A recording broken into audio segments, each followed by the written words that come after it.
Hi, everybody. Good morning. Thanks so much for being with us today. I am Lauren Peretti, and I am joined this morning by my colleague, Howard Birchman. We are super happy to be with you this morning and really appreciate your time.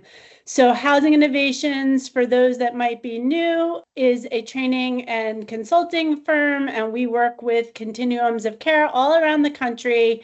And we've been providing support to continuums of care for several decades. And Howard is the person on our team who works most closely with your CoC. So today's session is primarily for supervisory and senior management staff at both regular continuum of care and youth homelessness demonstration project or YHDP programs. And we're going to be covering the key activities that are involved in making sure that you are successfully managing a CoC grant or a CoC subaward for those of you that may be subrecipients rather than grantees. So if you are not a supervisor or senior manager and you are not responsible for managing your grant, you are absolutely welcome to stay on with us, but a lot of what we cover may not be super relevant to you. So this session is part of a series of trainings that are being offered by the Rhode Island CoC, and all of those sessions are recorded and available to you on the CoC's YouTube channel, which we have posted into the chat. So check it out if you've not been a part of the previous sessions that have been available through the series. So Howard and I definitely like to keep these conversations informal. The more conversational, the better. So please, at any time, speak up, make comments, ask questions, tell a joke.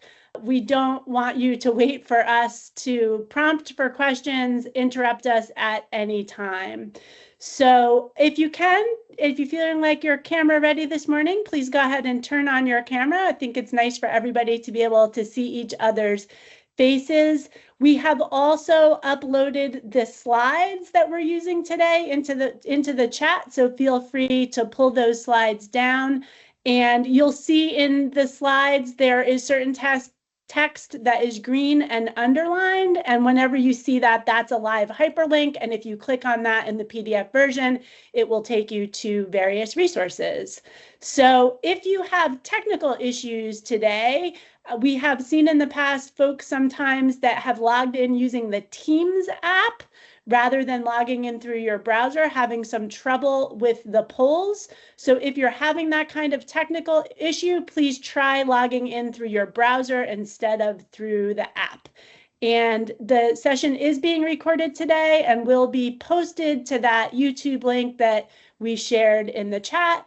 We are scheduled to be together this morning for 2 hours. I think we'll have time to cover all of the slides, but we might not cover every detail in the slide. And so the slides are available to you as a reference. Howard and I will try to keep in mind that some of you might be newer to this, and we'll try to avoid using acronyms. So if at any time we say something that you don't understand, there's probably someone else here that also didn't understand. So please stop us and we will explain. So this is our agenda for today. Some of what we're going to cover is going to be pretty basic and probably most helpful for people who are newer to managing a CoC grant. So this is what we're going to cover. We're going to talk about the CoC competition and some changes that HUD recently announced related to that. We're going to talk about ESnaps, which is the electronic system that HUD uses for project applications in that competition. We're going to talk about your grants and the steps that HUD uses to execute those grants, and then what you need to do if you want to make a change to those grants. We're also going to talk about how you get your money, so how you do drawdowns and can make sure that you stay active and don't have any problems in the eLOCCS system. We'll talk briefly about the Homelessness Management Information System, about annual performance reports, about renewal evaluation and reallocation, and about the annual point-in-time count and housing inventory chart, and about how your CoC reports all of the great work that you are doing to HUD through your system's performance measures. We'll touch quickly on some data quality items and the different data systems that you are required to use to submit information to HUD. And then we'll wrap up by talking about monitoring and looking at a typical timeline for a CoC annual grant cycle. So before we do all of those things, we're a pretty big group today. We've got almost 30 people in the room, and so we won't have time to go around and have everyone introduce themselves, but it is nice for everyone to see who else is with us this morning. So if you'll just take a minute and share in the chat box or in the Q&A if you don't have access to the chat box, your agency and your role and your title, where you're working in the state of Rhode Island, and then something you enjoy about summer. And I know for me personally, I definitely enjoy the beach more than I enjoy the annual HUD CoC application. And I bet that's the case for many of you. Not the highlight of my summer. So, all right, so go ahead and get that information in there. Let me see, we got people putting stuff in there. So, all right, so let me go ahead and move us on here. So you guys are very lucky to have a wonderful team at Rhode Island Housing who are the supports for your continuum of care. So Rhode Island Housing serves as what is known as the collaborative applicant. And that basically means that they are responsible for preparing the application that you all submit to HUD every year to keep getting your renewal funding and hopefully get some new project funding. And Howard on our team helps the team at RIH to do that. RIH also staffs all of your CoC meetings, including your board meetings and any committee meetings. And they are the folks that are responsible for drafting any policies that your CoC may have, establishing standards, right, for how your programs operate. Ultimately, it is your board who has the responsibility for signing off on and approving those policies. The team over at RIH also pulls together these trainings and other trainings for you all, and then generally is a great resource for support and guidance throughout the year for any questions that you might have about your CoC grants. And Rose and I were just chatting a little bit this morning before we got started, and I know that they are currently in the midst of evaluating all of your renewal projects and scoring them to get ready for the upcoming competition. So that's another important role that team plays. And then they also either directly or subcontract with someone to do some monitoring of projects to help you all to understand what all of the rules are, and there are many of them in the CoC program, and to help make sure that you both understand and are following those rules.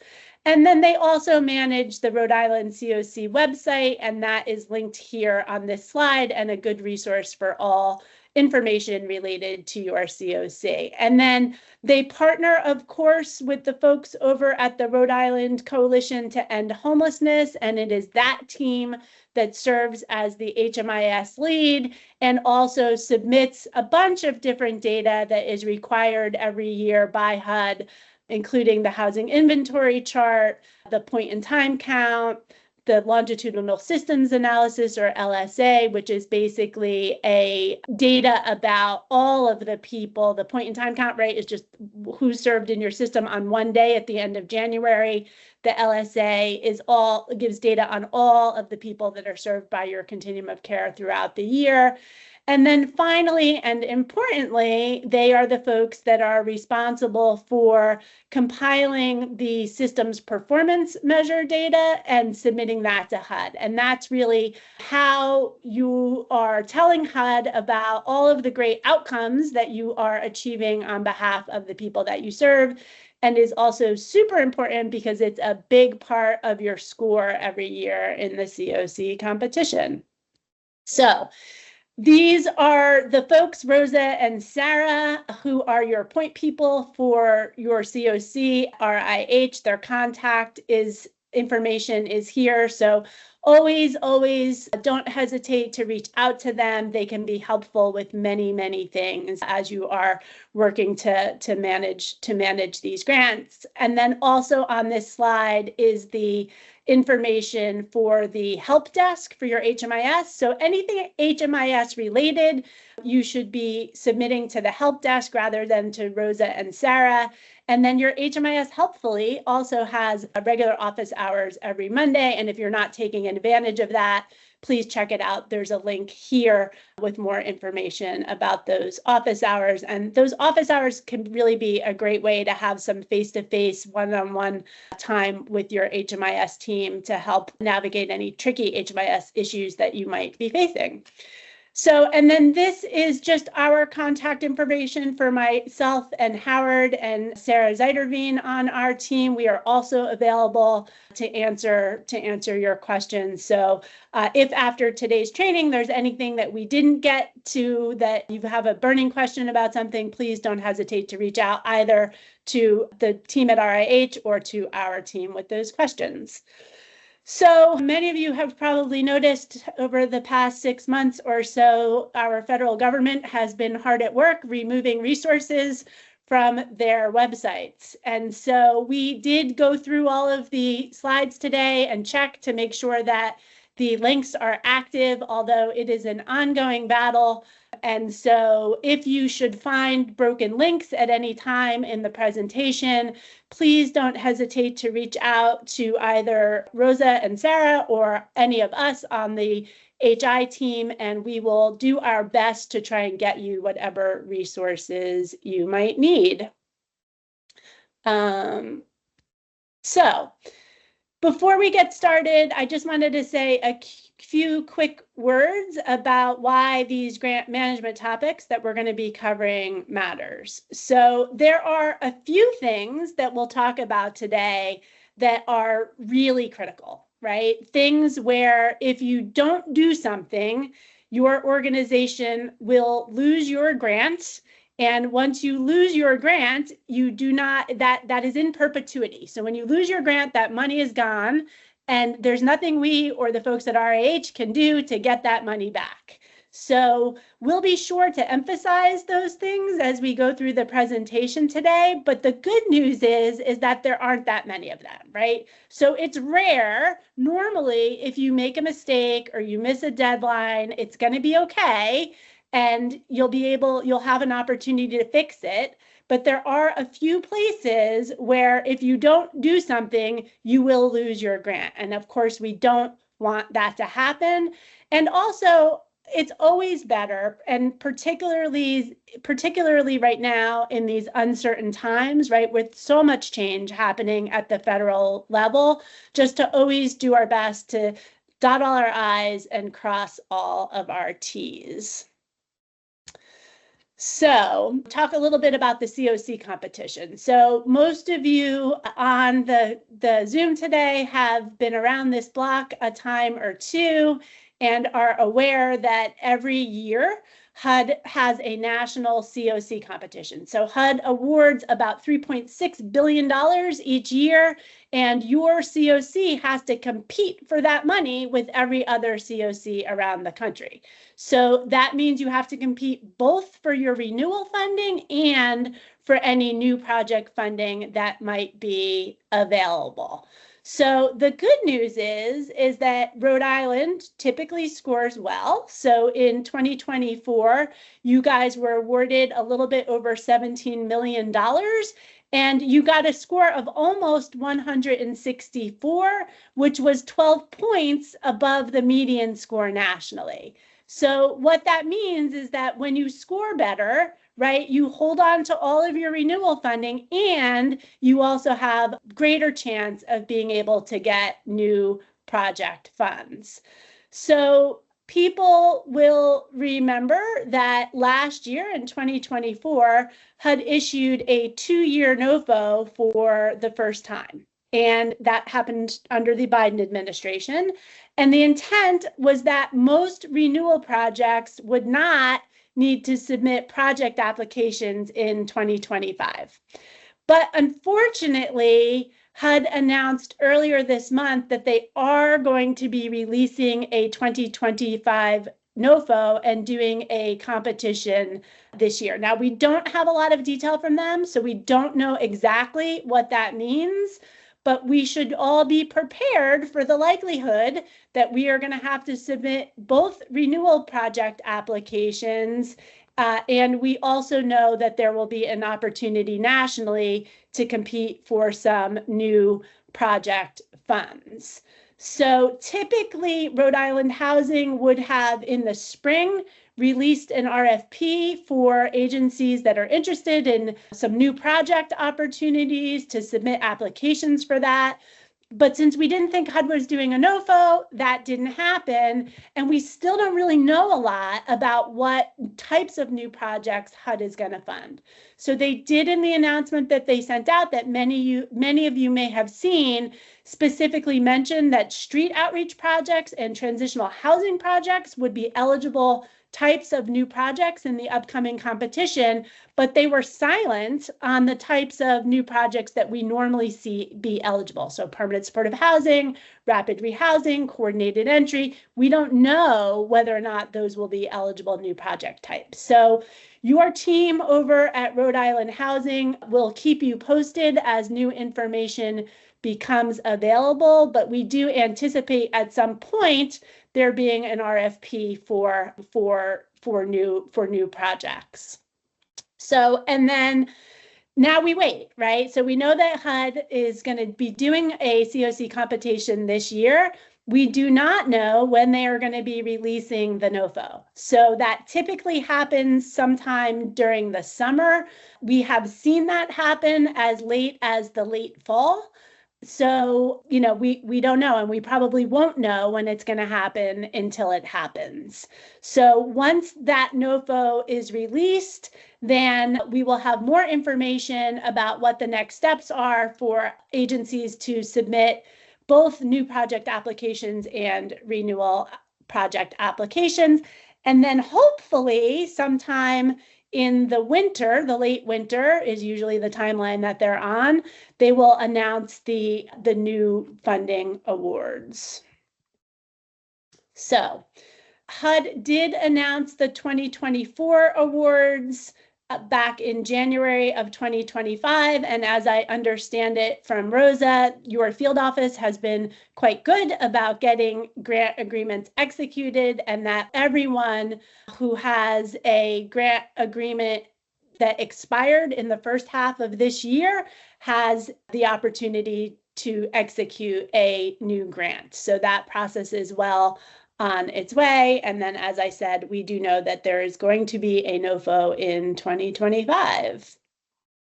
So this is just some more detail about where HUD is in the process nationally of executing grant agreements. So these are the grant agreements that were awarded in 2024 and started as earlier as 2025. And, you know, it's basically not a situation that you can negotiate, right? So, you know, there are some new terms in the grants that we're going to talk about more in the next session, navigating uncertain times. But basically, the deal is either you sign those new grant agreements and get access to the funds, or you don't sign them and your grant will cease to exist. So also right now, HUD has released the grant inventory worksheet. And so if you have not already, please verify that the information on that grant inventory worksheet is correct. If you have questions about that, reach out to Rosa or Sarah.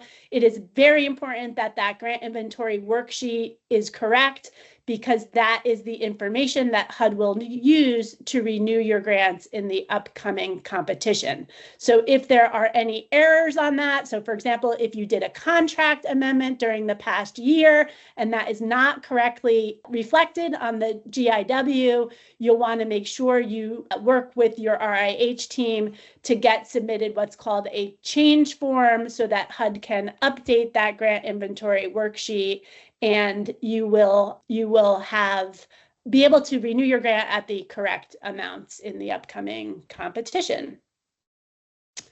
So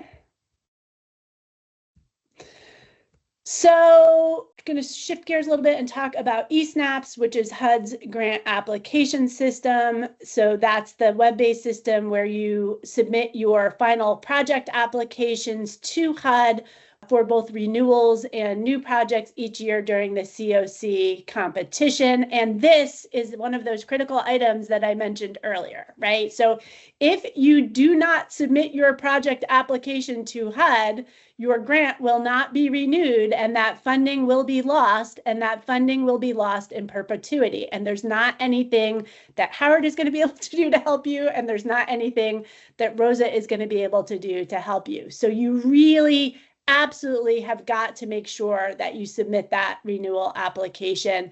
And again, typically we have always seen renewals have to renew annually, and we don't know yet, but we suspect that since HUD is doing a full CoC competition this year, that will also entail renewal applications having to be submitted again sometime this summer or perhaps this fall.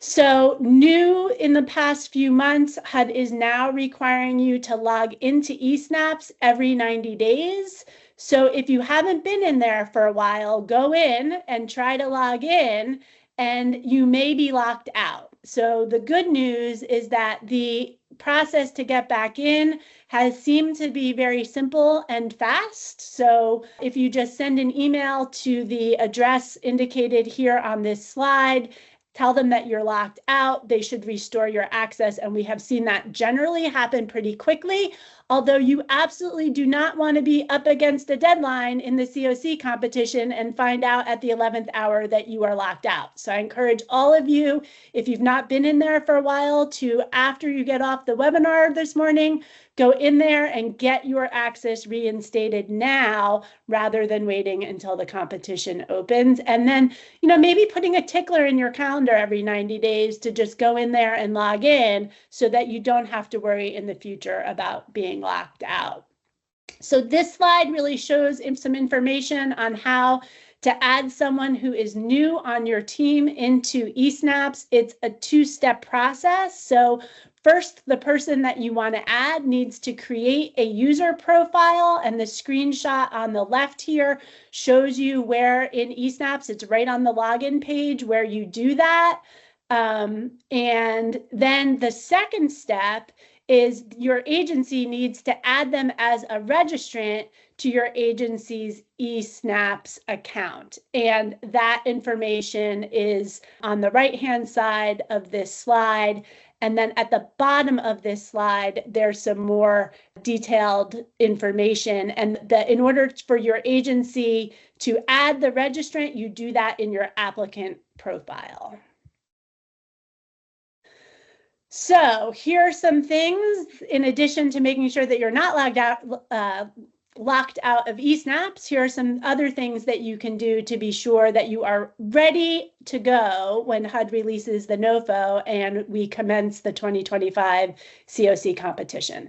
So the first thing is that we always recommend that every agency has at least 2 current ESnaps users. There have been many times over the decades that we have been supporting this process where there's only one person at an agency that has access to ESnaps and or knows how to use ESnaps, and that person calls us in a panic at the 11th hour because, or someone else at the agency calls us at a panic in the 11th hour because that one person is on leave, in the hospital, not available, out of the country, etc.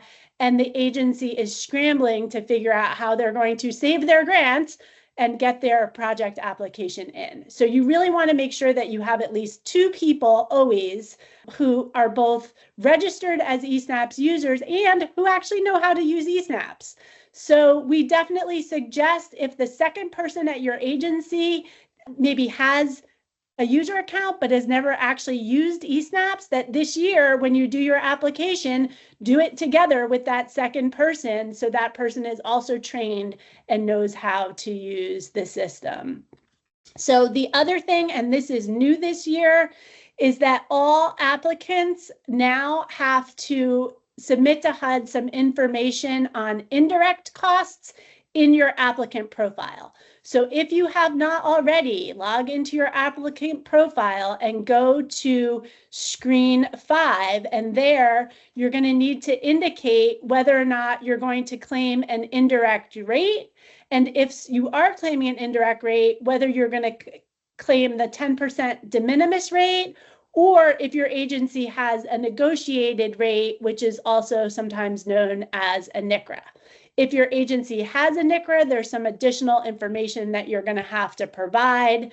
And if you are not sure what the answer to that question is, whether or not your agency claims an indirect rate, talk to the folks in your fiscal office and they should be able to help you. And there's a link here that explains the steps that you need to take to both access the applicant profile and then edit the applicant profile. And while you're in there, right, updating the indirect information, which is something everyone is going to need to do, regardless of whether or not you already have, had your applicant profile from last year or not, everyone needs to do the indirect updates. But while you're in there, also just verify that all the information in your applicant profile is correct. And again, this can be done now. You do not need, or anytime during the year, you do not need to wait for the CoC competition to open. And we encourage you to all get in there and do this now.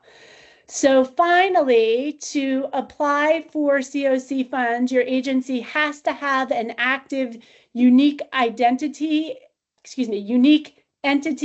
ID, also known as a UEI, and that's basically, a code that is issued by sam.gov, and it's what's used by the federal government to uniquely identify your organization in their systems. So linked here is a tool on the sam.gov website that enables you to check and make sure that your UEI is in fact active. So that's also a great thing to do now before the competition opens. So we're going to talk now a little bit about the process that HUD uses to execute your grant. So the first step, as I mentioned, is that you will get a formal notification HUD issues nationally, each year usually in the early winter, what the awards were, who got an actual award of funds from the previous year's competition.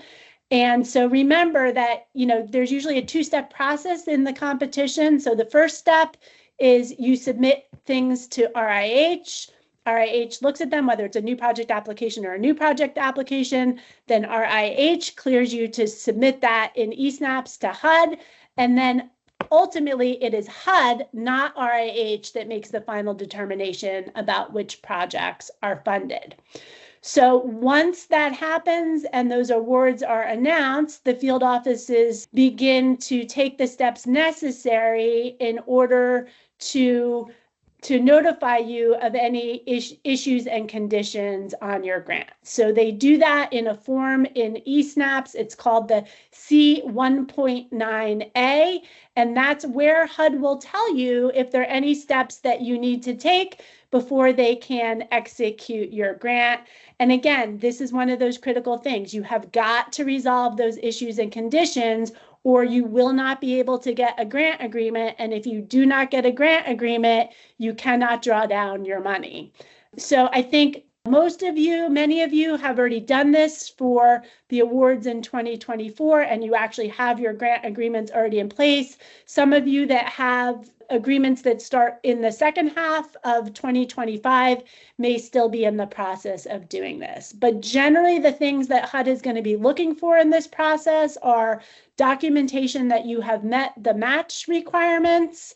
There may be some questions about your budget. Either you didn't provide what they think is sufficient detail about a budget line item. Maybe you had an ineligible cost in your budget that they want you to resolve.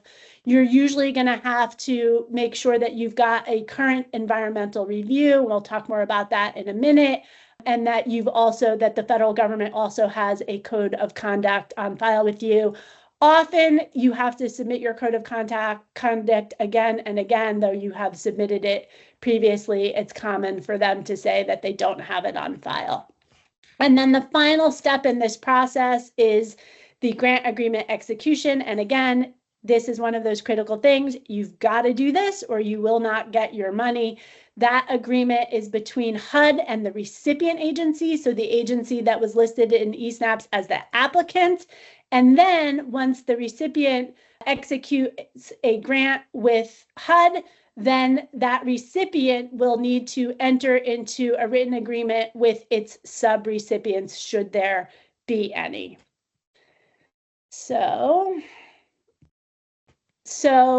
a couple things that you can do if you've not already executed your grant agreement to get ready for that process for this year or moving forward in future years that you can do once you get notice of your award, so that you are ready to go when you get the notification from the field office that the C1.98 is available for you.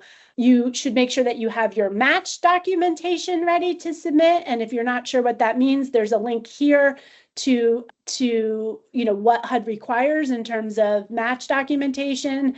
And so remember, the CoC program match requirement is that you have to match for every CoC dollar, 25% of that dollar with another source of either in-kind or cash funds, except for the leasing budget line item. All of the other budget line items require a 25% match. So if you are using in-kind match, then you have to make sure that you have an MOU ready. And you can also want to just look at your project budget in ESnaps to make sure that it is accurate and correctly reflects what you think it should reflect and how you want HUD to issue your grant agreement.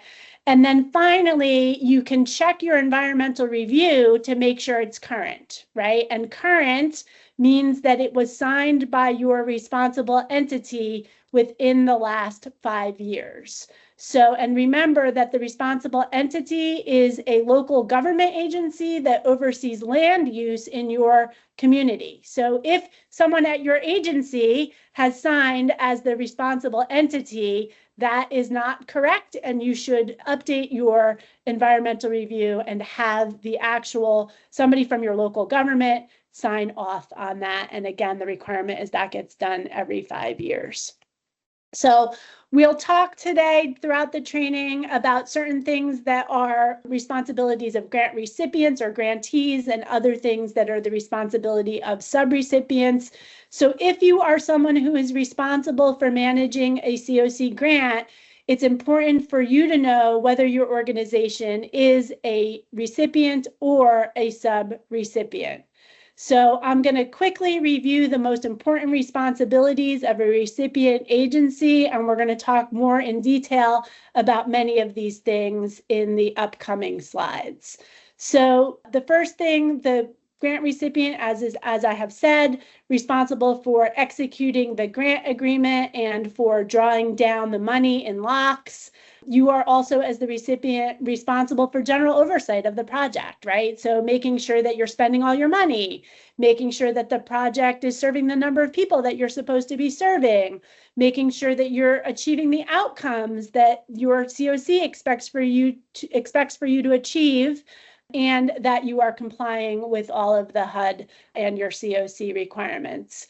You are also responsible for monitoring your subrecipients and for retaining documentation that you have done that monitoring, and for providing whatever kinds of supports your subrecipients need, and for making sure that they're doing all of the things like spending their money, enrolling the correct number of participants, and following all of the regulations.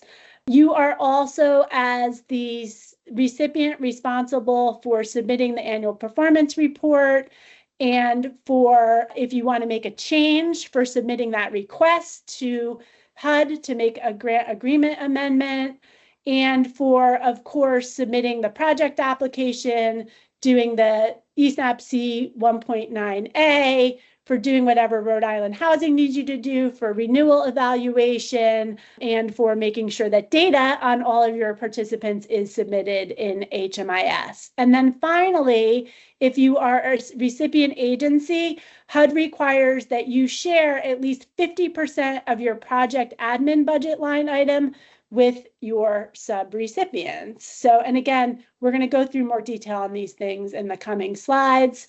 So if you are a subrecipient, meaning you get your money from the recipient and not directly from HUD, the things that you're responsible for specifically should be outlined in your contract with the grant recipient. Commonly, some of those things are that you're providing services to tenants in the project.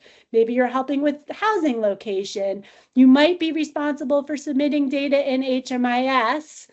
And then it's important to know that generally speaking, all of the subrecipients are going to be nonprofit agencies, and for-profit agencies are specifically not allowed under the HUD rules to be subrecipient agencies. So there is HUD guidance linked here on this slide that explains the differences between contractors and CoC program subrecipients, but basically the difference is that subrecipients have more authority than a contractor, and only subrecipients and recipients can exercise certain kinds of discretion and making programmatic decisions, right? So if you're a subrecipient, for example, you're allowed to make decisions around who's eligible for the project, who can be terminated from a project, while contractors are not able to exercise that kind of discretion in the program.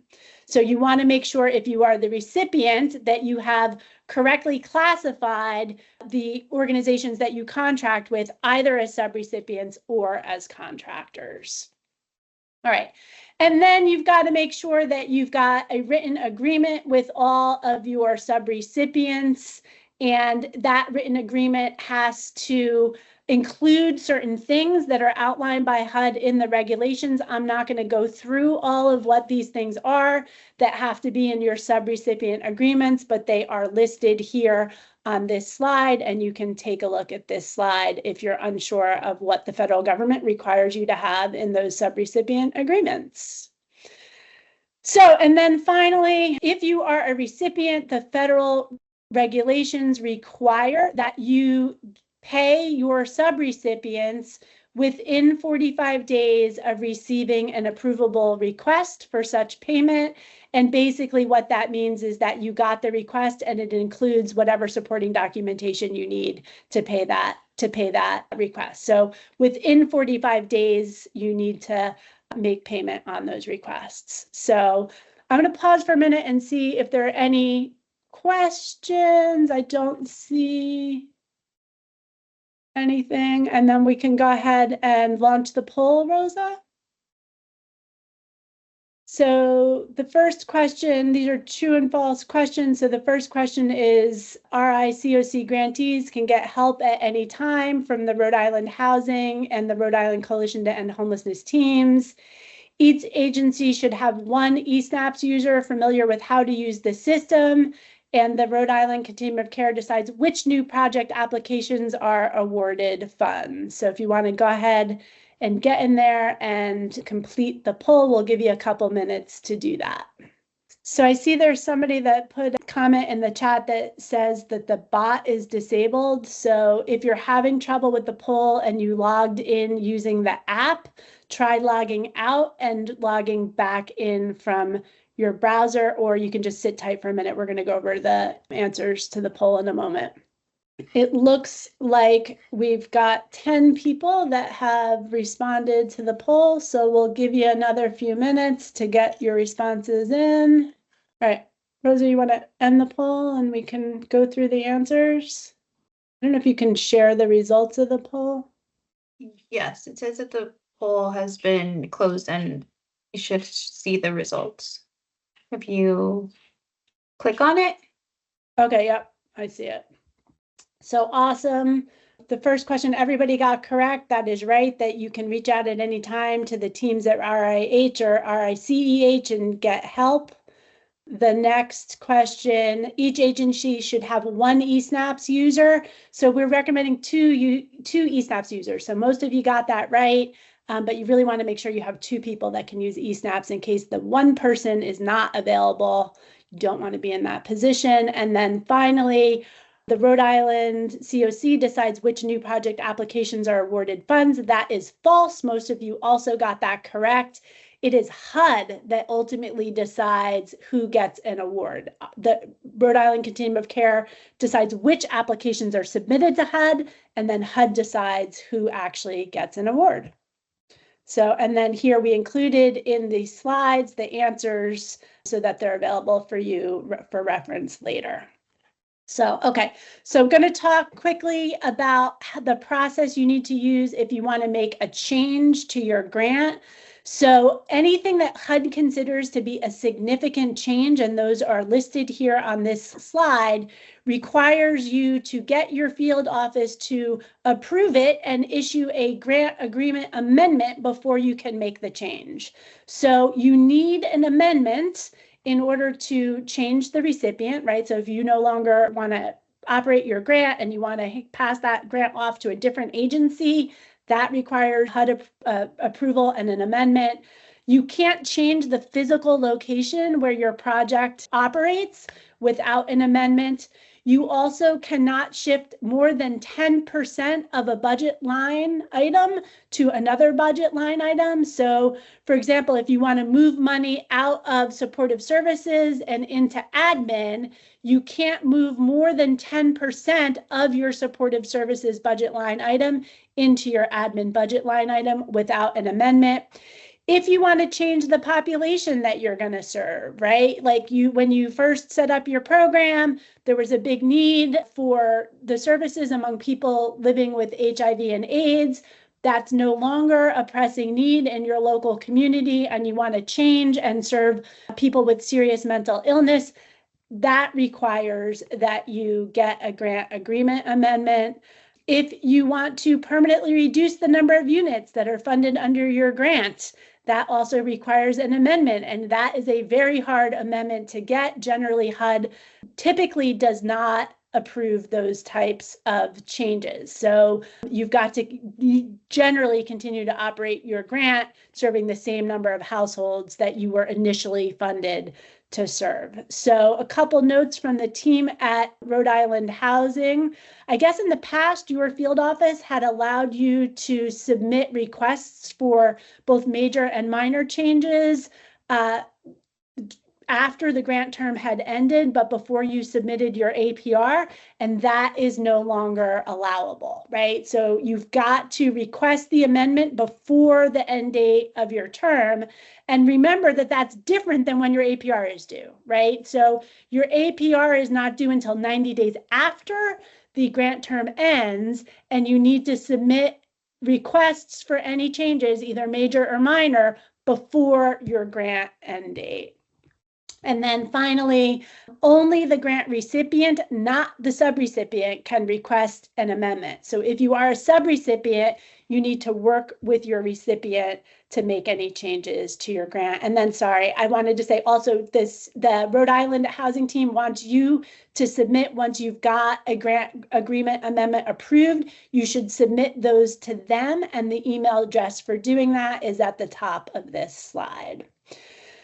So there are some things that HUD allows you to change with but they're considered minor changes and you don't need a grant agreement amendment, but you do need to maintain records in your program files about when you made the change and why you made the change. And you should also be notifying your field office. You don't need their approval, but you should be notifying them. And the folks at Rhode Island Housing would also like you to be notifying them as well. So the minor changes that do not require a grant agreement amendment are a shift of less than 10% from one budget line item to another budget line item. Now for this item, even though you don't need HUD approval, you do have to tell them because they need to move the money in LOCCS. Otherwise, the right amount isn't going to be available in LOCCS for you to draw down. And they want you to do that before you have submitted your eLOCCS voucher for that month. So if you want to change who your subrecipient is, you can do that without an amendment. And remember that if you make changes without an amendment, those changes are not going to carry over on your renewal, right? So if you moved less than 10% out of admin and into supportive services, when you go to do, it doesn't change it doesn't get processed in ESnaps, it doesn't change your contract. And so when you go to do your renewal, it's going to be back to the original amounts that you were budgeted at. So, and again, please be sure that you have notified Rhode Island Housing in addition to HUD of these changes, and the address to which you should send those notifications is listed here at the top of this slide. So now we're going to talk a little bit about eLOCCS. So that's the system through which the grant recipient draws down CoC funds. So, it's a reasonably complicated federal online system. There are a bunch of forms that you have to submit in order to access eLOCCS. It requires each user, obviously, to have, a unique user ID and PIN. And importantly, you've got to make sure that you draw down at least every 90 days, right? If you do not draw down from eLOCCS every 90 days, your account will be suspended. And the process for reinstating the account is lengthy and complicated. So you do not want to get locked out of ESnaps, out of eLOCCS, because it is hard to get back into eLOCCS. So, and remember that you've got to draw down your funds no later than 90 days after your contract expires, and that is literally 90 days, not 3 months.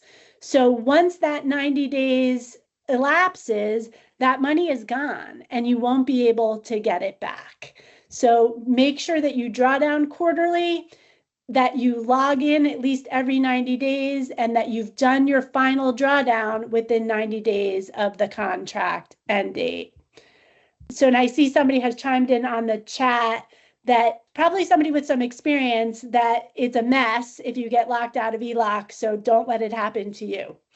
So you can draw down, so even though you can draw down for up to 90 days after the contract end date, you can only draw down for expenses that you incurred during the operating year. So for example, if your grant ends today, you can draw down next month for a purchase you made today, but you can't draw down for a purchase that you made tomorrow, because you can't, the expense has to be incurred within the contract period. So I'm not going to spend a lot of time on this because I think your field office has weighed in here and said that none of you are doing advance payments, and they are very wary about advance payments and only really allow it in very specific circumstances, and that you should not be doing this without being in communication with your field office.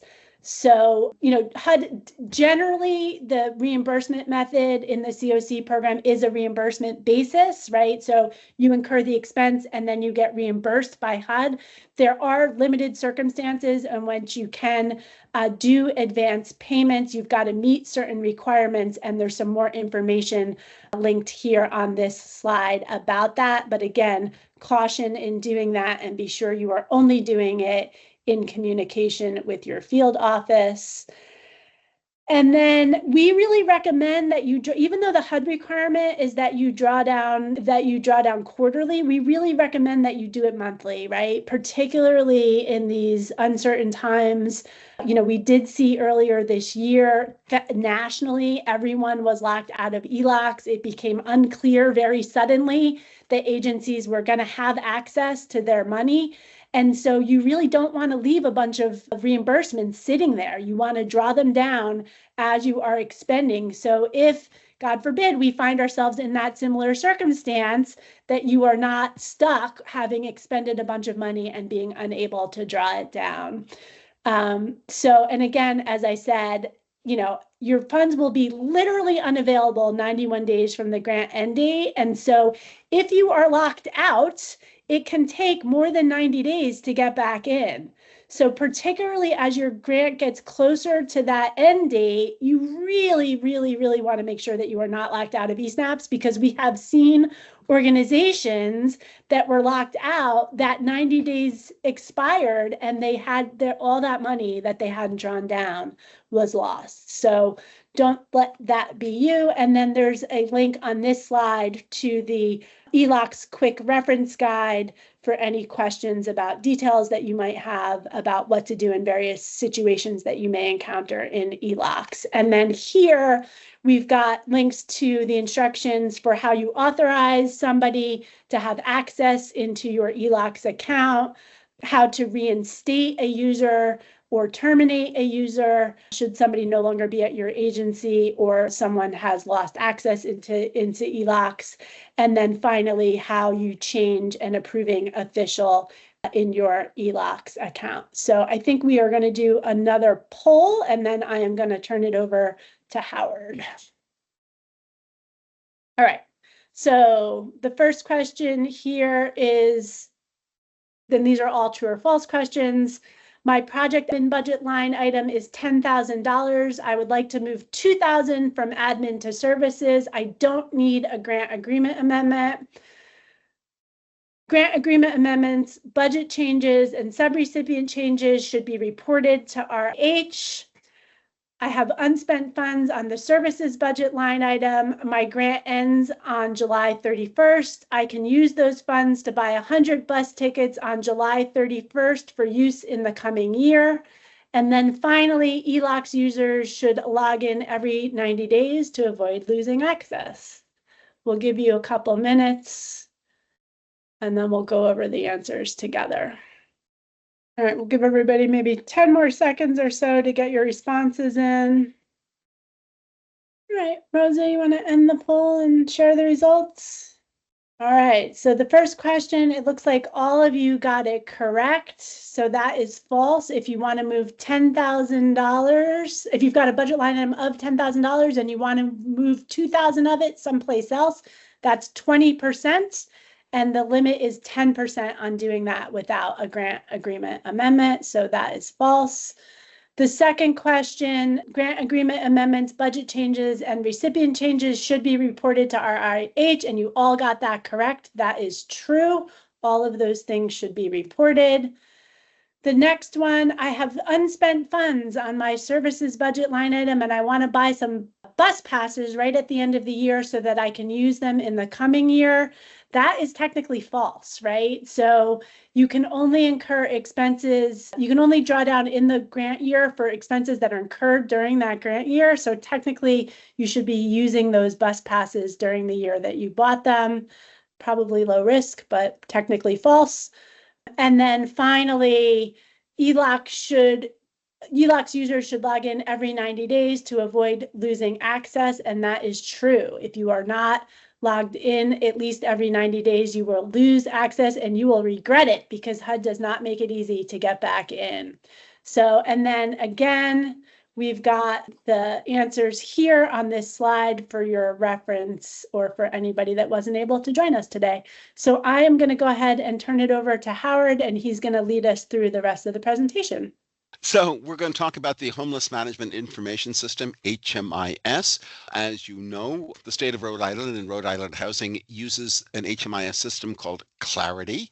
One of the great advantages, although HMIS can be a bit of a pain, one of the real advantages of HMIS is that we really have sound and reliable data on what it is that we're achieving with these continuum of care funds. There have been times in the recent past and the not so recent past where some of the continuum of care funding has been somewhat threatened.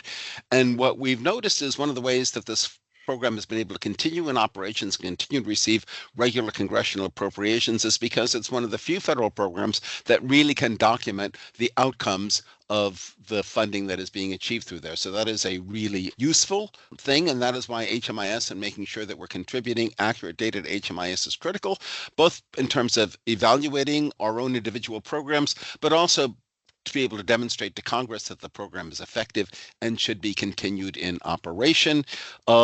So basically, the uses of the data are, first of all, we do use HMIS to assist the coordinated entry process.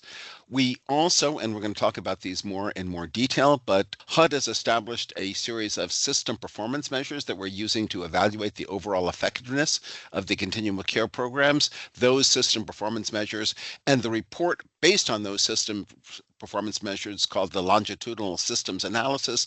Those give information to HUD and then to Congress on how effective we've been in terms of ending homelessness in the community. Also, the point in time is the annual count that we take of people who are experiencing homelessness, either unsheltered on the streets or in emergency shelter, as well as those who are in transitional and permanent housing. And the housing inventory chart gives us a listing of all the resources that are available to assist people experiencing homelessness in the community. There are each organization, as Lauren has referred to, must submit annual performance reports. That has the same deadline as that eLOCCS thing. It's all magically 90 days after the end of the grant term is when you must have submitted that annual performance report in order to continue receiving funds.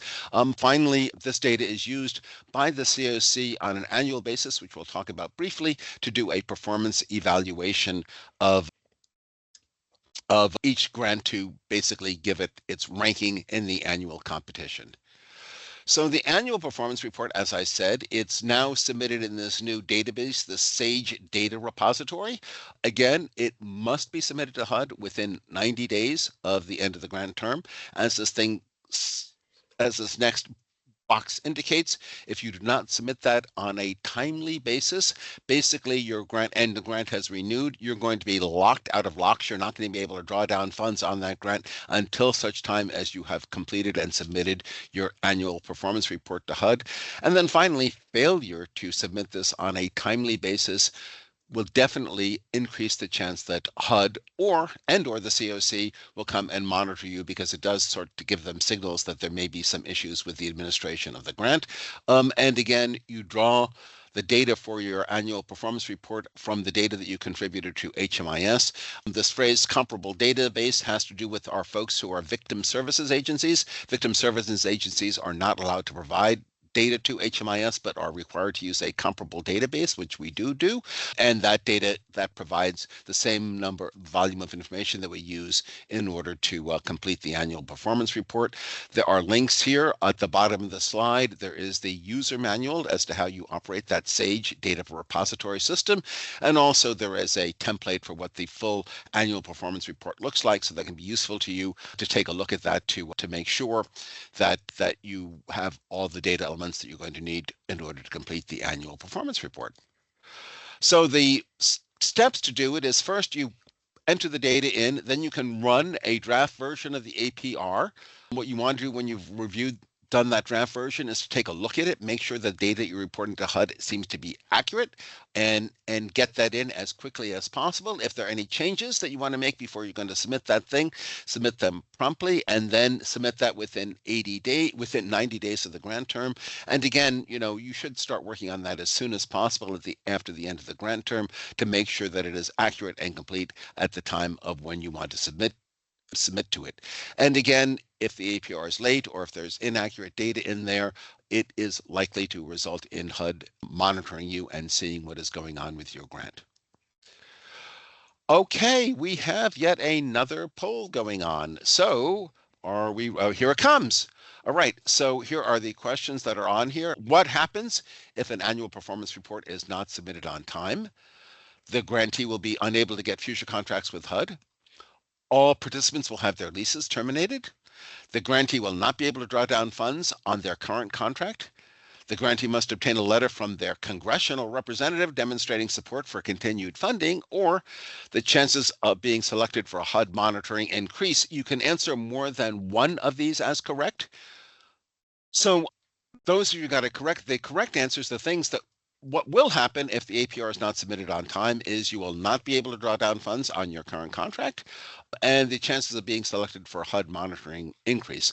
Fortunately, you do not have to contact your congressional representatives about this particular item. However, if those of you are paying attention, there are some issues, especially the National Alliance to End Homelessness is encouraging folks. Obviously, one of the advantages of being in the great state of Rhode Island is your representatives are very supportive of this kind of funding. Senator Reed, in particular, is a very strong ally of this program. So we're going to thank you for voting in people who are helping us keep our funding going, and you don't need to bother them with questions like this. Just support them in their efforts to support us in keeping our funding going.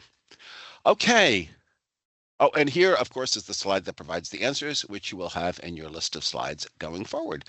Okay, now I think we indicated this, each year there is the annual competition, and the annual competition for CoC funds includes both grants that are eligible to be renewed and also the possibility of submitting applications for the new kinds of projects that HUD, when they announce the competition, will announce that you're able to apply for.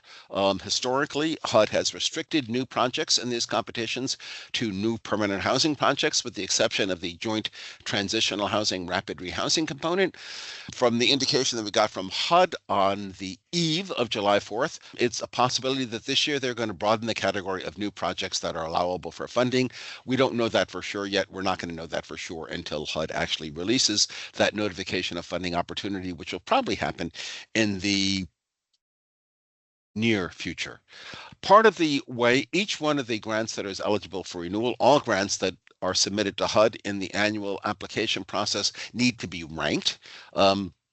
Grants that are ranked at the top of the ranking list are more likely to be funded in the competition. Grants that are ranked at the bottom of the competition are somewhat at risk of not being funded. So basically, what determines, especially where your renewal grant is going to be, is these kinds of factors that are listed here. One is, did you in the past contract term expend all of the funds that are in your contract? If you have substantially underspent your contract, that will impact your renewal evaluation. Occupancy utilization is the same thing. You're expected, if you've got 10 units, 10 beds in your project, the expectation is those units will be filled during the term of the contract. If you've got lots of vacancies, it will also impact your renewal score. It is a requirement of the CoC that you take all of your referrals from the coordinated entry system. Failure to do that would impact your scores. The length of time it takes from when a client is referred to you for placement in housing until they're actually enrolled in your program, that's another factor. The longer the period of time it is, the lower your score is going to be. We're trying to serve folks who've got the greatest needs. So those folks who've got greater admissions of people who, in addition to be experiencing homelessness, also have disabling conditions, which will make it more difficult for them to secure permanent housing without CoC support, those are going to be indications of a greater score. Negative exits, that means if you've got a significant number of people who are leaving your program and returning to homelessness, going back to being unsheltered on the streets or going into emergency shelter, those are considered to be negative exits. Also, if in HMIS, we say that the destination when the person leaves or the household leaves the program and we do not know where it is that they went to, we don't know the housing type they went to, those are all considered to be a negative exit. The more of those negative exits, the lower the renewal evaluation score will be. If folks have been placed in permanent housing, the goal is for them to either stay there, either within permanent supportive housing, or if they're placed in rapid rehousing, for them to successfully complete that rapid rehousing and remain in permanent housing upon the completion of that rapid rehousing assistance. Earned income is extremely important, and indeed that missive we got from HUD on July 3rd indicated that earned income is one of the factors that they intend to look at very carefully this year. The other thing that they intend to look at very carefully is returns to homelessness from people who have received assistance. So those are going to be very, very key factors that HUD is going to be looking for. So their earned income, in addition to earned income, there are benefit incomes that people receive, and the CoC will take a look at the extent to which you are able to help people increase their access to benefit income, which is going to become all the more important and all the more difficult because simultaneously they are making it difficult to access things like supplemental security income by disabling some of the technical assistance that had been in place to assist people gaining those resources. So we're going to have to work even harder to do what it is that we're doing. I talked about returns to homelessness already. It really is, we're talking about people who have been placed in the CoC program in permanent housing, but they're not able to maintain that housing and they end up back in homelessness. And HMIS data quality basically refers to making sure that we've got all the data elements that are in HMIS are correctly responded to. Okay, so those are the things we look for, and these will all be part of your renewal evaluation score. Those who've been around this process for a while know this, have been through it, have experienced it. Okay, also, in addition to those factors, the Rhode Island Continuum of Care is also taking a look at basically your level of participation in the CoC process by your attendance at agency manager meetings, the extent to which you comply with the HMIS security requirements that are established by RICoC. The cost effectiveness of your grant, this is still a somewhat experimental factor that we're working on, but basically we're looking at both the cost per person in permanent supportive housing for maintaining people in housing. In rapid rehousing, we were looking at the cost of placing those of per person of successful placements in permanent housing upon the completion. Pay equity, we initially are looking at to see basically what the pay ranges are among the lowest paid staff in your organization. The extent to which that pay is higher will give you a greater score on the pay equity. Staff and board demographics are really trying to see the extent to which your staff and the board of directors of your organization are reflective of the population that we are serving. And then finally, we in Rhode Island are pretty fortunate. Our Medicaid program has a lot of funds in which people can, or a lot of means at which people can bill Medicaid directly for services that are related to continual care purposes. The extent to which you're successful in being able to access Medicaid funding for that is another factor that we're going to be looking at as part of your renewal evaluation. Leveraging those resources is another key thing for HUD.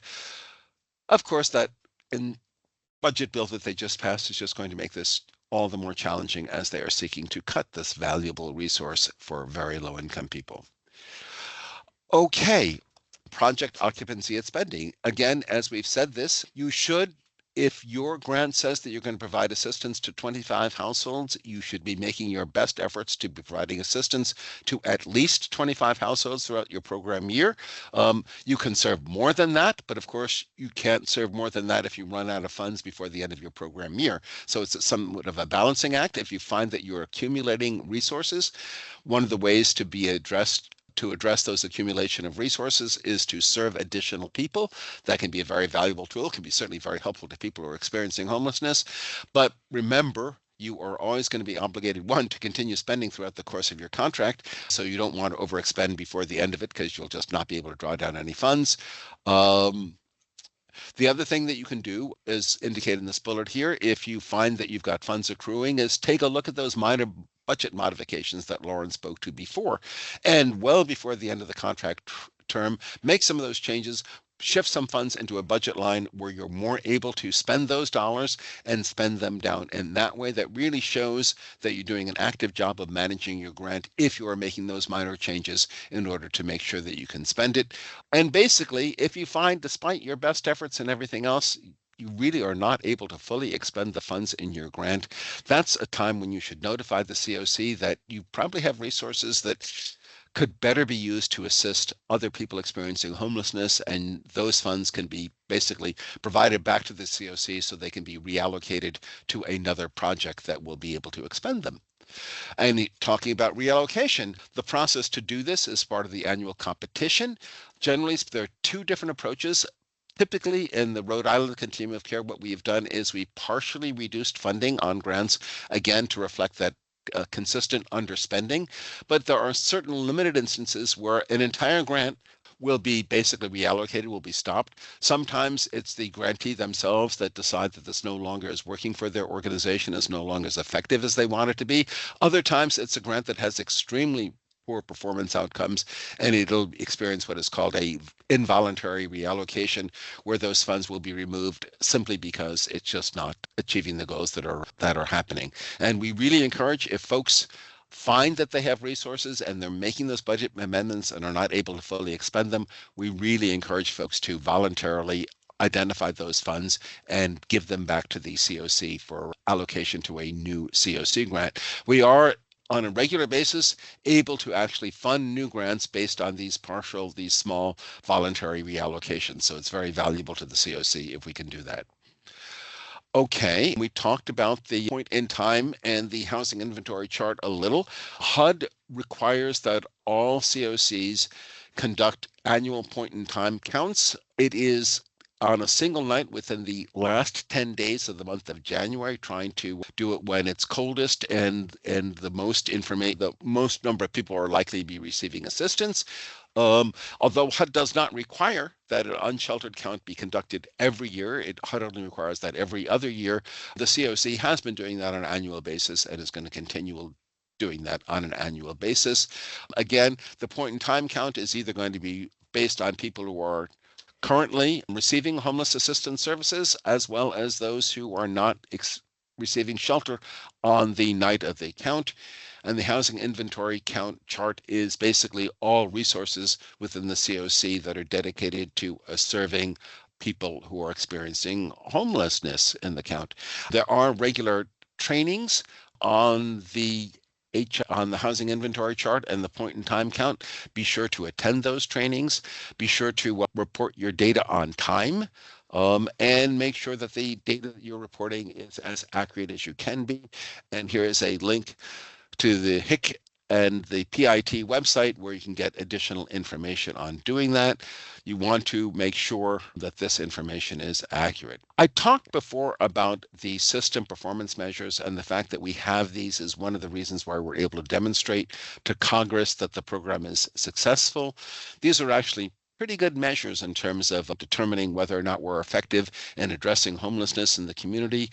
One of the factors they look at is how long people are experiencing homelessness, how much time people spend in shelter, how much time people are spent unsheltered, and also how much time people spend in transitional housing, since HUD counts people in transitional housing as still being homeless.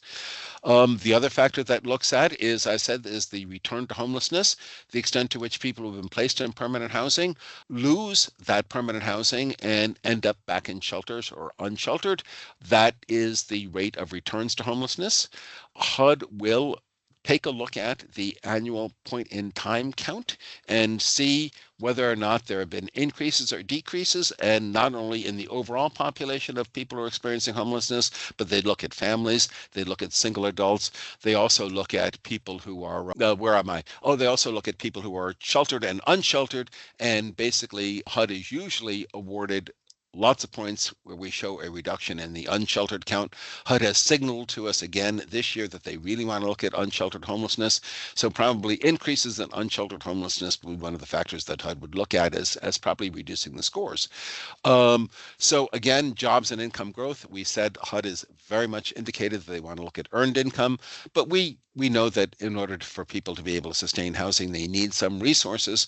So we're going to look at both their earned income and the extent to which people are getting that benefit income as well. The number of people who become homeless for the first time, this is the first time they're entered into the Homeless Management Information System. This is a way of keeping some track as to how effective we are at preventing homelessness in the community. So it is a measure of the success of our efforts of homelessness prevention. And finally, we want to look at how many people have been successfully placed in housing over the course of the program year. And in all of these measures, HUD is going to give greatest scores to folks who show positive improvement on each of these measures from the prior year. Basically, we're measured against ourselves to show that we're really achieving some progress on these measures. So we use this data to strengthen performance. As you know, when we submit this competitive continuum of care application to HUD, HUD gives us a score. It's the number of points and how the points are arranged change from year to year. For most recently, that's been on a 200-point scale, but about a third of those 200 points are directly related to these system performance measures. So again, failure to improve on those system performance measures means that you're going to have problems with, like a third of your score. So that could be very challenging and could make it more difficult to get additional funding. Again, whether or not your project has been successfully able to achieve these measures will impact on how your individual projects are ranked and whether or not they actually get funding from HUD, because the lowest ranked projects are going to be somewhat at risk of not having their funding continued. And we pay attention to these measures to overall make our system more effective in ending homelessness, and also helps us determine what other resources, other programs, other services are needed, and decide what is most important to have included in our CoC to help us move along these performance measures. Again, having these kind of measurement system in place has really been critical to demonstrating the effectiveness of these resources. So we really encourage folks to pay close attention to this. This is what has enabled this program to continue in existence these years. Basically, here are some guides to data quality. There is, through the Continuum of Care, a data quality plan. It's a guide developed by the Rhode Island Coalition to End Homelessness. So these are links to those things. There's also, HUD has a data quality framework report that can provide some tools to assess the data quality. Again, we've talked about the annual performance reports. Basically, it is the client level data by the program, and we'll use that to assess both data quality and also the performance over the contract. And the Coalition to End Homelessness is also providing regular training to all participants in HMIS to make sure that you're effectively using the system and have high quality data. And here are some quick references to the data systems that we use in this program. There is the ESnaps system. Lauren spent some time talking about this at the start of the program. It is HUD's idiosyncratic grant management system. Everybody knows that it's anything but a perfect system. HUD says that they have plans to totally revamp it, but it is a long-term process. So we're going to be using the ESnaps system as it is for at least another couple of years. So make sure you're familiar with it. And as Lauren said before, make sure you're accessing it every 90 days, or else you're going to have to go to HUD and they're manually going to have to go through a process to enter you into the system. The SAGE is that reporting database we talked about before, where all the annual performance reports go and live there. The electronic line of credit control system is the way in which you draw down funds for your grant. It is their electronic system. There are guides for troubleshooting in it. You want to make sure, the system, as long as there are funds in there, the system will allow you to draw down those funds. You want to make sure when you're drawing down funds in eLOCCS that you've got substantial backup. You're not just drawing down dollars, but you've got a complete voucher developed and you're drawing down just the funds that you're entitled to draw down in that system. And then we've talked about the homeless management information uses this Clarity database.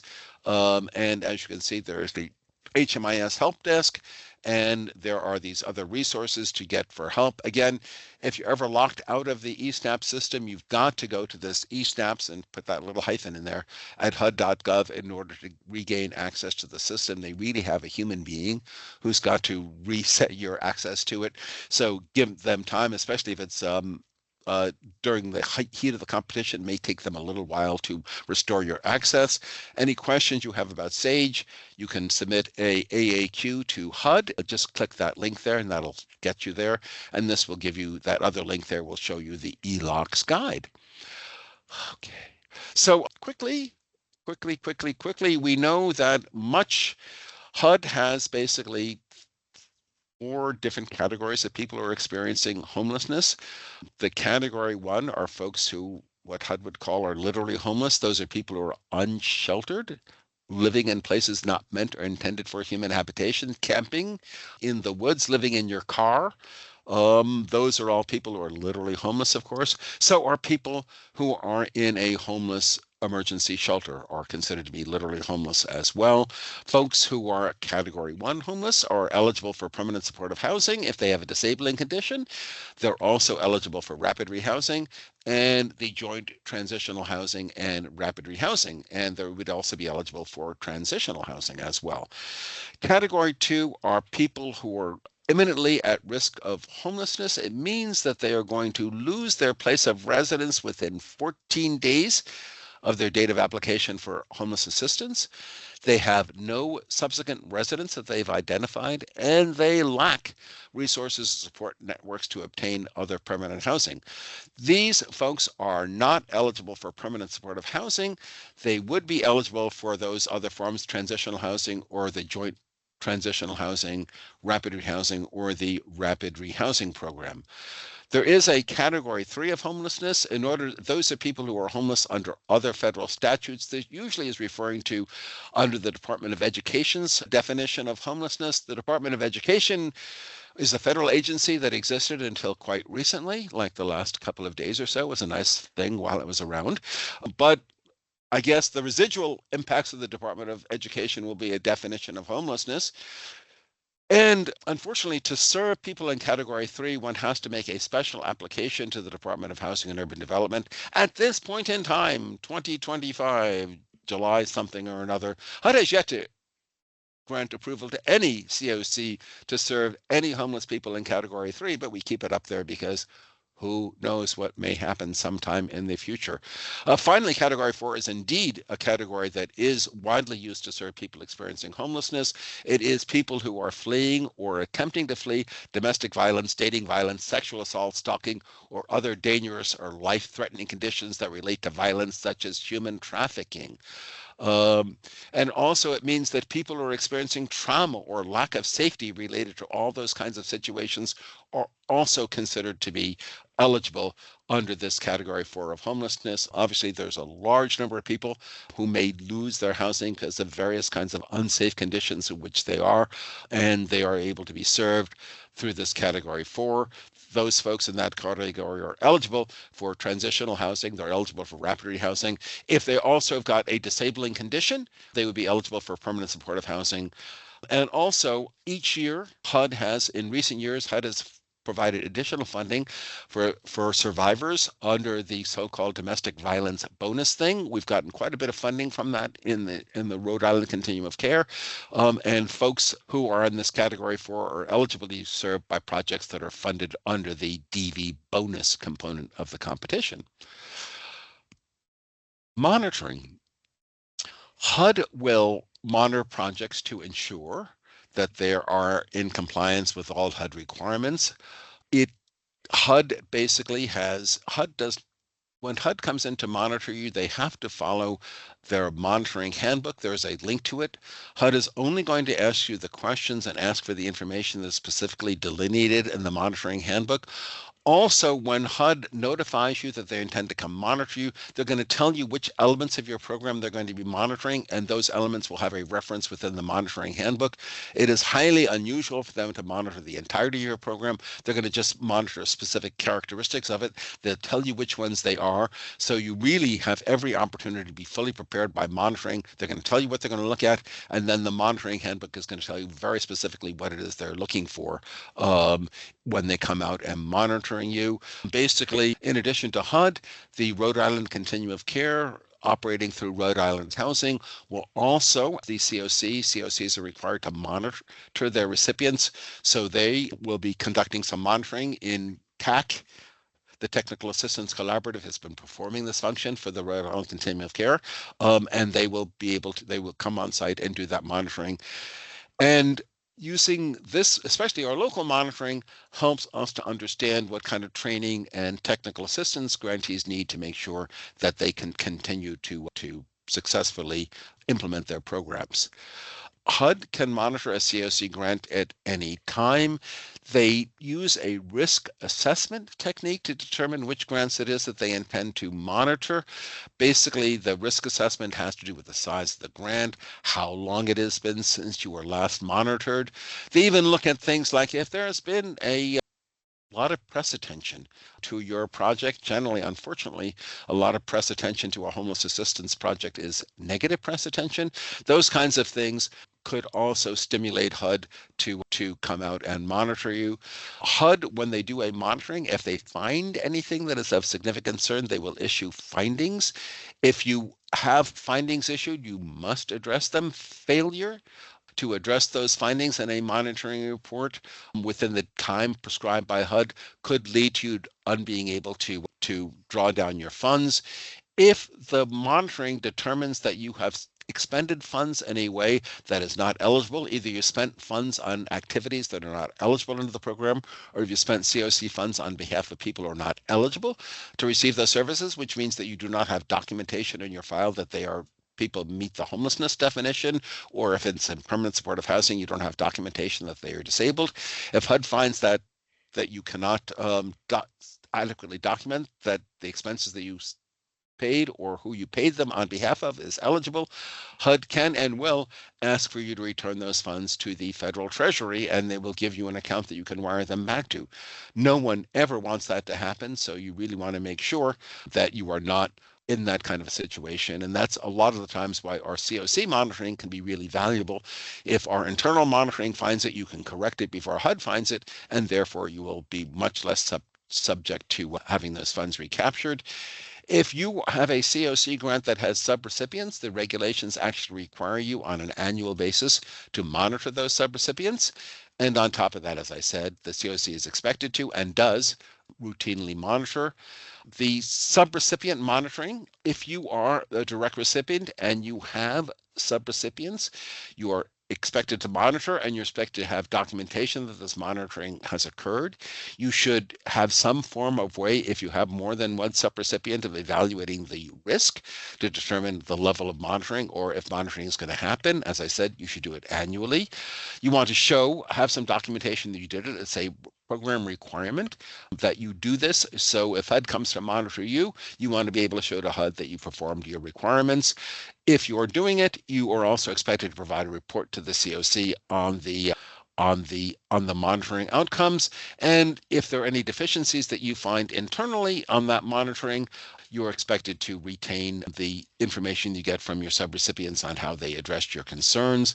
This last link here it can be somewhat confusing as to what is a contractor in the CoC program versus a subrecipient. Remember, in order to be a subrecipient in the CoC program, you must be an eligible applicant in the CoC program. So a subrecipient has got to be a nonprofit organization. If you use for-profit organizations for any purpose, and sometimes you can, that has to be through contracting. So take a look at this guidance to make sure that you're doing that correctly. So this is a HUD notice on how it is, what their risk analysis process is for grants. I've referred to some of those, but basically the things that would trigger or inspire HUD to come monitor you more rapidly would be if you've submitted things late, like your annual performance report, or you're locked out of eLOCCS, that could be something. If your grant has many subrecipients to it, HUD is more likely to come and monitor you. If there's staff turnover, or the other thing that we see is there's a lot of board turnover, especially if there's executive staff turnover in the organization, that is really something that HUD will pay attention to and make them more likely to come and visit to you.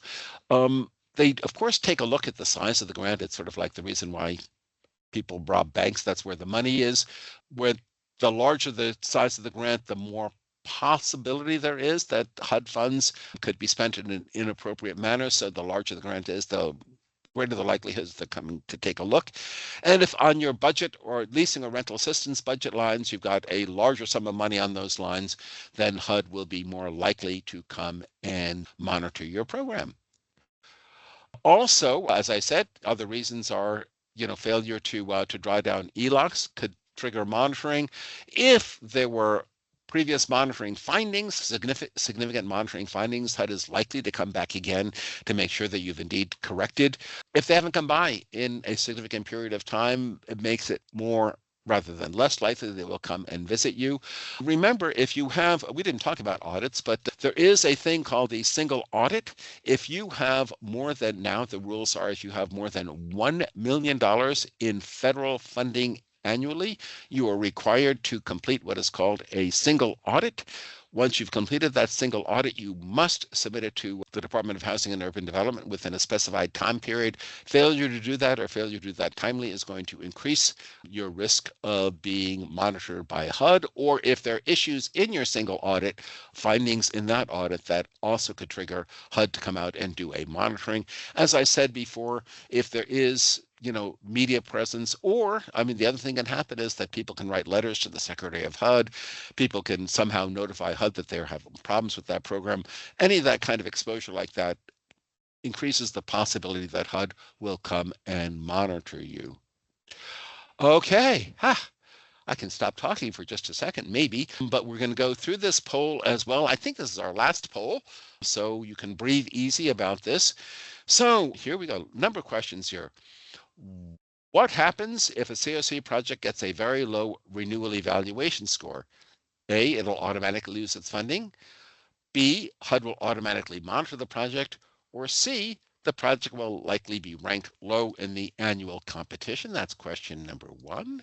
Question number 2, why is the data quality of HMIS important? Because the data is, again, you can select more than one. Data submitted to HUD in the annual performance report. Poor data quality will mean getting locked out of eLOCCS and being able to access funds. Data are used by the Rhode Island Continuum of Care to evaluate and score projects, and data are used for system performance measures which impact the amount of funds received. So answer all that are correct. Do that when you can, and we will report the results in just a few moments.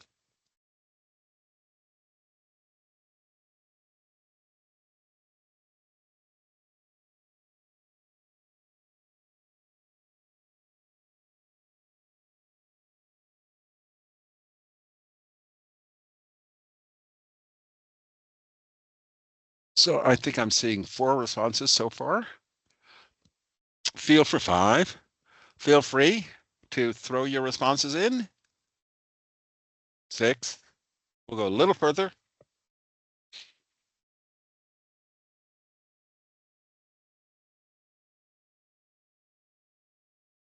Give it another moment or so, and then we'll move on.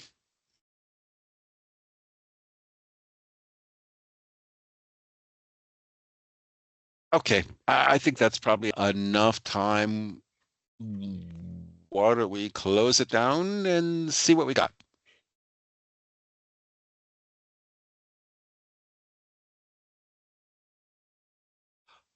Okay. So basically, number 1, the correct answer is the second one. The project will likely be ranked low in the annual competition. Most people got that one correct. If it gets it's true, it's likely that HUD may very well come to monitor, but that's not the correct answer on this. Why is HMIS data quality important? Basically, it is data submitted to HUD in the annual performance report. That's correct. Data are used for system performance measures. That are correct. And data are used by the Continuum of Care to evaluate and score projects. So 3 of those 4 were correct, I believe. Let's go look at the scores. Yes. 3 of those 4. And the project will be ranked low in the annual competition. So thank you for responding to that poll. And then finally, so, I mean, it's useful to talk about our annual process. For those of you who've been following along, this was supposed to be an exceptional year. This year, we were not supposed to be doing a CoC application. This year was supposed to be much simpler. We don't really know what's going to happen this year, but HUD certainly is hinting that it is going to be a regular application process, but with some twists. So HUD also had previously indicated that they were automatically going to renew all grants that had been submitted that were funded in the 2024 competition. That is why we have not focused on renewal evaluations this year, because they were supposed to be automatic. We will see what happens when the NOFO comes out. In the regular competition process, we do the renewal evaluations generally before the start of the competition to give us a head start on it, so that we are ready to go when HUD does announce the NOFO. So we'll see what happens this year. Next year, very likely in the spring, we'll talk about looking at our renewal evaluation process to see how we're going to be scoring our renewal grants. Basically, the system performance measures, they're generally submitted in the early winter to mid-spring is when those reports are submitted into HUD. The point in time count, as I said, that is required. We know that data is pretty certain. It's always going to be in the last 10 days of the month of January. If there is new project funding, the Rhode Island Continuum of Care has traditionally done an application for new projects in advance of the NOFO, again, to give us a head start on it. We didn't do it this year because, again, there's too much uncertainty as to what HUD is going to be doing this year. So pay attention. There is the possibility that there will be a new project RFP coming out shortly after HUD issues the notification of funding opportunity, whenever it is they get around to doing it this year. Speculation is it's maybe late August, maybe early fall. We don't really have any idea when HUD is going to release that notification of funding opportunity.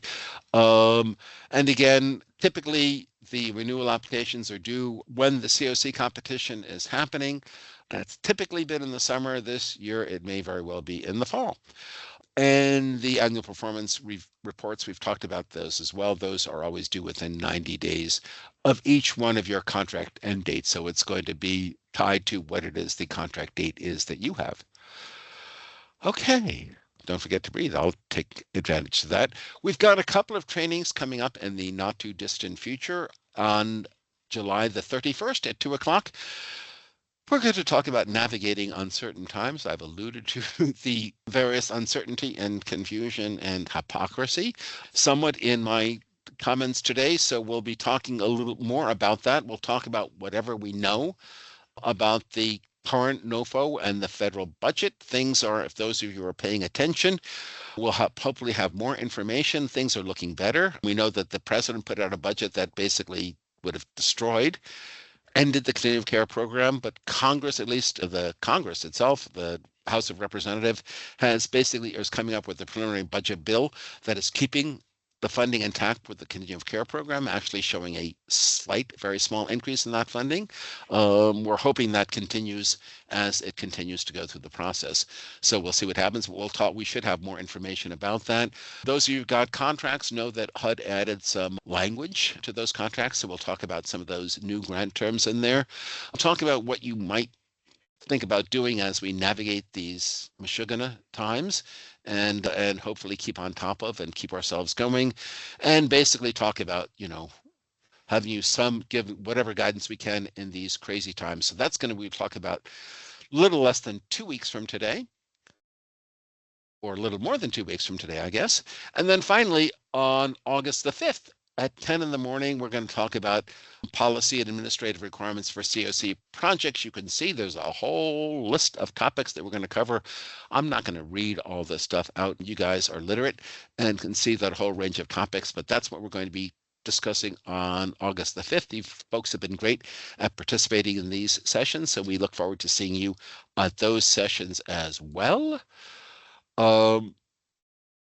Then I think these are links to the upcoming trainings, and these are links to the recorded trainings that are there on file. So please use that as a resource to you, especially we know that it's not unusual for new staff to join your organizations. So these are recorded so that people are new to your organizations, new to the continuum of care, will be able to gain some access from these trainings as well. And finally, we are open for any questions or suggestions that you may have. Hi, everyone. I am going to put a link in that has survey and evaluation of this training or any feedback you want to give. And also you can request a certificate of participation in this training that we will get back to you from that survey. Thank you. I see that we have one suggestion that the upcoming trainings were not listed, so we will make sure that we can get those upcoming trainings listed. Any other questions?